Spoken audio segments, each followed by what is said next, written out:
কেনে কলো মই এনআৰসিৰ উপৰ তেখেতৰ আস্থা নাই। এনআৰসিৰ উপৰতো গৃহমন্ত্ৰীয়ে কৈ দিছিলে হামনে কৰ দিখায়া। যেতিয়া হিন্দু বাংলাদেশীৰ নাম বেছিকৈ ওলাল তেওঁলোকে এনআৰসিৰ পৰা পিছুৱাই গ'ল। এতিয়াতো প্ৰশ্নই নুঠে। 19 লাখ যি মানুহৰ নাম বাদ পৰিছিলে তাৰেতো বেছি সংখ্যকটো আপোনাৰ হিন্দু বাংলাদেশীয়ে, তেওঁলোককতো কাৰ জৰিয়তে সোমাই ল'লে।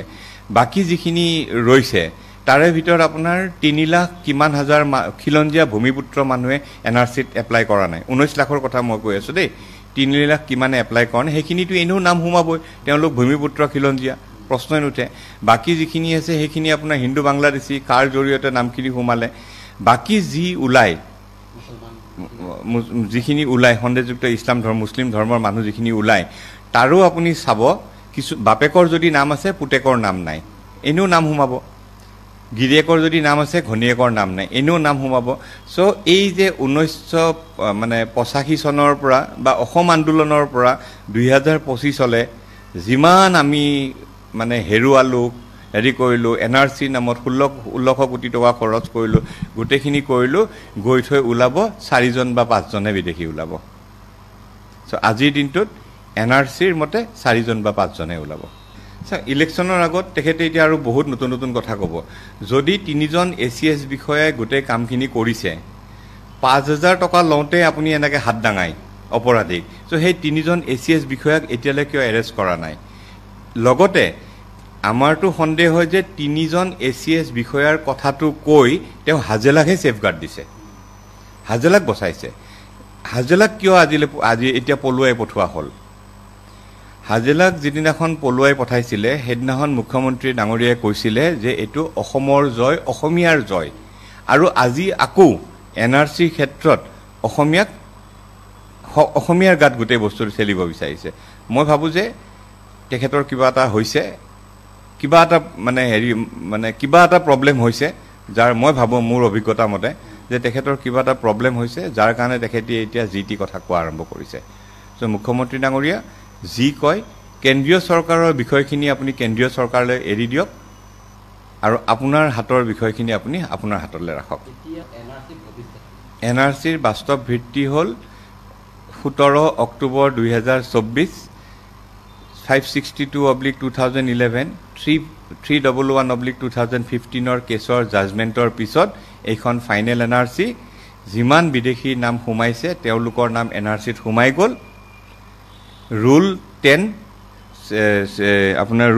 ফৰেনাৰ্ছ ট্ৰিব্যুনেল এক্ট অৰ্ডাৰ 1964 মতে এতিয়া মানুহখিনিক আকৌ যদি বিচাৰে তেওঁলোকক বিচাৰি ওলাব পাৰে আৰু তেওঁলোকক ডিটেক্ট কৰিব পাৰে, কেছ কৰিব লাগে, ডিটেক্ট কৰিব পাৰে, ডিপৰ্ট কৰিব পাৰে, যিটো কৰে। ডিপৰ্ট কৰাটো মিছা কথা, এতিয়ালৈ বাংলাদেশৰ লগত কোনো ট্ৰিটি নাই। এতিয়াতো প্ৰশ্নই নুঠে। 19 লাখ যি মানুহৰ নাম বাদ পৰিছিলে তাৰেতো বেছি সংখ্যকটো আপোনাৰ হিন্দু বাংলাদেশীয়ে, তেওঁলোককতো কাৰ জৰিয়তে সোমাই ল'লে। বাকী যিখিনি ৰৈছে তাৰে ভিতৰত আপোনাৰ 3 লাখ কিমান হাজাৰ খিলঞ্জীয়া ভূমিপুত্ৰ মানুহে এনআৰচিত এপ্লাই কৰা নাই। 19 লাখৰ কথা মই কৈ আছো দেই। 3 লাখ কিমানে এপ্লাই কৰা নাই, সেইখিনিতো এনেও নাম সোমাবই, তেওঁলোক ভূমিপুত্ৰ খিলঞ্জীয়া, প্ৰশ্নই নুঠে। বাকী যিখিনি আছে সেইখিনি আপোনাৰ হিন্দু বাংলাদেশী, কাৰ জৰিয়তে নামখিনি সোমালে। বাকী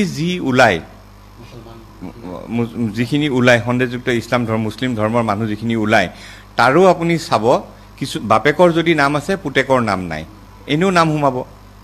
গিৰিয়েকৰ যদি নাম আছে ঘনীয়েকৰ নাম নাই, এনেও নাম সোমাব। চ' এই যে 1985 চনৰ পৰা বা অসম আন্দোলনৰ পৰা 2025 যিমান আমি হেৰুৱালোঁ, হেৰি কৰিলোঁ, এনআৰচি নামত 1600 কোটি টকা খৰচ কৰিলোঁ, গোটেইখিনি কৰিলোঁ, গৈ থৈ ওলাব 4জন বা 5জনে বিদেশী ওলাব। চ' আজিৰ দিনটোত এনআৰচিৰ মতে 4জন বা 5জনে ওলাব।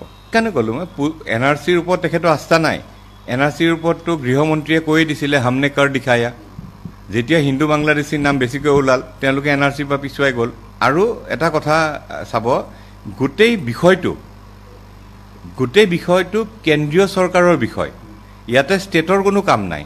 কেন্দ্ৰীয় চৰকাৰে যি কৰে কেন্দ্ৰীয় চৰকাৰেহে কৰিব, ষ্টেটে অকল ইমপ্লিমেণ্টহে কৰিব।